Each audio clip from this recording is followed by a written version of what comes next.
Job, chapitre 33. Maintenant donc, Job, écoute mes discours. Prête l'oreille à toutes mes paroles. Voici, j'ouvre la bouche, ma langue se remue dans mon palais. C'est avec droiture de cœur que je vais parler. C'est la vérité pure qu'exprimeront mes lèvres. L'Esprit de Dieu m'a créé, et le souffle du Tout-Puissant m'anime.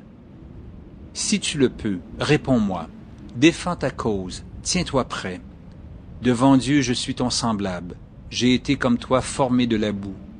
Ainsi mes terreurs ne te troubleront pas, et mon poids ne saurait t'accabler. Mais tu as dit à mes oreilles, et j'ai entendu le son de tes paroles. Je suis pur, je suis sans péché, je suis net, il n'y a point en moi d'iniquité. Et Dieu trouve contre moi des motifs de haine, il me traite comme son ennemi. Il met mes pieds dans les ceps, il surveille tous mes mouvements. Je te répondrai qu'en cela tu n'as pas raison, car Dieu est plus grand que l'homme. Veux-tu donc disputer avec lui, parce qu'il ne rend aucun compte de ses actes? Dieu parle cependant, tantôt d'une manière, tantôt d'une autre, et l'on n'y prend point garde. Il parle par des songes, par des visions nocturnes, quand les hommes sont livrés à un profond sommeil, quand ils sont endormis sur leur couche. Alors il leur donne des avertissements, et met le sceau à ses instructions, afin de détourner l'homme du mal et de le préserver de l'orgueil, afin de garantir son âme de la fausse et sa vie des coups du glaive.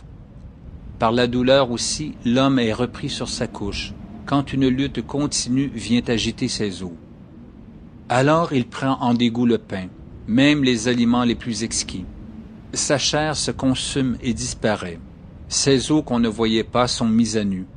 Son âme s'approche de la fosse et sa vie des messagers de la mort.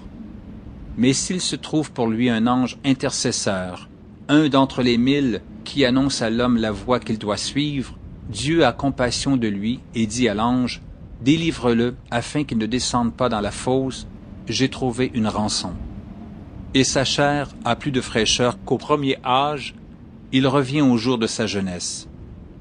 Il adresse à Dieu sa prière, et Dieu lui est propice, lui laisse voir sa face avec joie, et lui rend son innocence.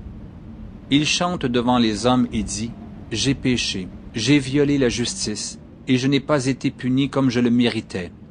Dieu a délivré mon âme pour qu'elle n'entrât pas dans la fosse, et ma vie s'épanouit à la lumière. » Voilà tout ce que Dieu fait, 2 fois, 3 fois avec l'homme, pour ramener son âme de la fosse, pour l'éclairer de la lumière des vivants. Sois attentif, Job, écoute-moi, tais-toi et je parlerai. Si tu as quelque chose à dire, réponds-moi. Parle, car je voudrais te donner raison. Si tu n'as rien à dire, écoute-moi, tais-toi, et je t'enseignerai la sagesse.